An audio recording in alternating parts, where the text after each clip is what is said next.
Delhi BJP मुख्यालय में party शासित राज्य के मुख्यमंत्रियों और उप मुख्यमंत्रियों की बैठक का आज दूसरा दिन है। इस बैठक में बीजेपी शासित सभी राज्यों के मुख्यमंत्री और उप मुख्यमंत्रियों सहित प्रधानमंत्री नरेंद्र मोदी, गृह मंत्री अमित शाह, पार्टी अध्यक्ष जेपी नड्डा और पार्टी संगठन के प्रमुख नेता मौजूद हैं। इससे पहले बीते दिन ये बैठक करीब 3 घंटे तक चली थी। सूत्रों ने बताया कि बैठक के पहले दिन पीएम मोदी को लगातार तीसरी बार प्रधानमंत्री बनने पर बधाई दी गई। इसके बाद लोकसभा चुनावों के प्रदर्शन, सरकारी योजनाओं और भविष्य की चुनावी नीतियों पर चर्चा हुई। बैठक के दौरान बीजेपी शासित राज्यों के मुख्यमंत्रियों ने अपनी सरकार की उपलब्धियों पर प्रकाश डालते हुए एक विस्तृत प्रेजेंटेशन प्रधानमंत्री नरेंद्र मोदी के सामने रखी। पार्टी से जुड़े सूत्रों ने बताया कि उत्तर प्रदेश और असम समेत 5 राज्यों के मुख्यमंत्रियों ने पीएम मोदी के सामने विस्तृत प्रेजेंटेशन दिया। उन्होंने कहा, प्रधानमंत्री ने न केवल मुख्यमंत्रियों से फीडबैक लिया बल्कि उन्हें अन्य राज्यों की किसी विशेष गवर्नेंस पॉलिसी को अपनाने के लिए भी प्रोत्साहित किया, जिससे बड़े पैमाने पर लोगों को लाभ होगा। सूत्रों ने आगे बताया कि प्रधानमंत्री ने नीतियों के बेहतर कार्यान्वयन के लिए राज्य सरकारों को अधिक समर्थन देने की बात कही।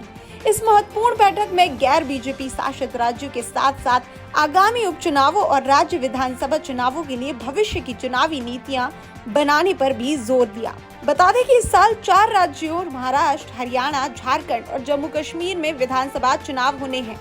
फिलहाल महाराष्ट्र बीजेपी, शिवसेना और हरियाणा में बीजेपी की सरकार है। लोकसभा चुनाव नतीजों की समीक्षा के लिए बुलाई गई बीजेपी शासित राज्यों के मुख्यमंत्रियों की बैठक में राज्य सरकार और संगठन के बीच बेहतर समन्वय पर जोर दिया गया। बता दें कि इस बैठक में उत्तर प्रदेश के मुख्यमंत्री योगी आदित्यनाथ के अलावा सूबे के दोनों डिप्टी सीएम केशव प्रसाद मौर्य और ब्रजेश पाठक भी मौजूद थे। इसके अलावा मध्य प्रदेश के सीएम मोहन यादव, राजस्थान के मुख्यमंत्री भजन लाल शर्मा, छत्तीसगढ़ के सीएम विष्णुदेव साय, हरियाणा के सीएम नायब सिंह सैनी, गुजरात के सीएम भूपेंद्र पटेल, महाराष्ट्र के उप मुख्यमंत्री देवेंद्र फडणवीस, उत्तराखंड के सीएम पुष्कर सिंह धामी, असम के सीएम हिमंत विश्व शर्मा, अरुणाचल प्रदेश के मुख्यमंत्री पेमा खांडू, मणिपुर के सीएम वीरेंद्र सिंह, ओडिशा के सीएम मोहन चरण मांझी और त्रिपुरा के सीएम माणिक साहा बैठक में उपस्थित रहे। लोकसभा चुनाव के बाद यूपी में चल रही उठापटक के बाद दिल्ली पहुंचे यूपी के नेताओं को सामंजस्य और समन्वय बनाकर चलने के निर्देश दिए गए हैं। सूत्रों की माने तो सीएम योगी ने राष्ट्रीय संगठन महामंत्री बीएल संतोष और डिप्टी सीएम केशव प्रसाद मौर्य, ब्रजेश पाठक ने गृह मंत्री अमित शाह और राष्ट्रीय अध्यक्ष जेपी नड्डा से मुलाकात की है।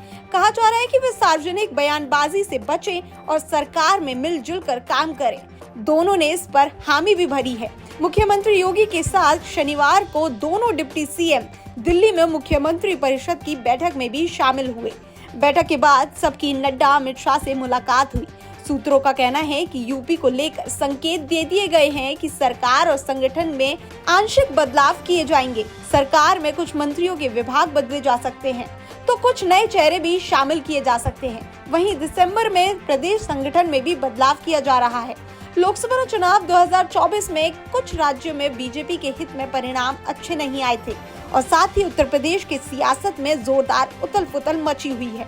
ऐसे में बैठकों का सिलसिला बीजेपी की ओर से लगा हुआ है और इन बैठकों से अंदाजा लगाया जा सकता है कि आने वाले उत्तर प्रदेश में उपचुनाव और 4 राज्यों में विधानसभा चुनाव को लेकर तैयारियां किस तरह चल रही हैं। अब इन समीक्षा बैठकों का परिणाम क्या निकलता है, ये आने वाले चुनाव पर निर्धारित होगा।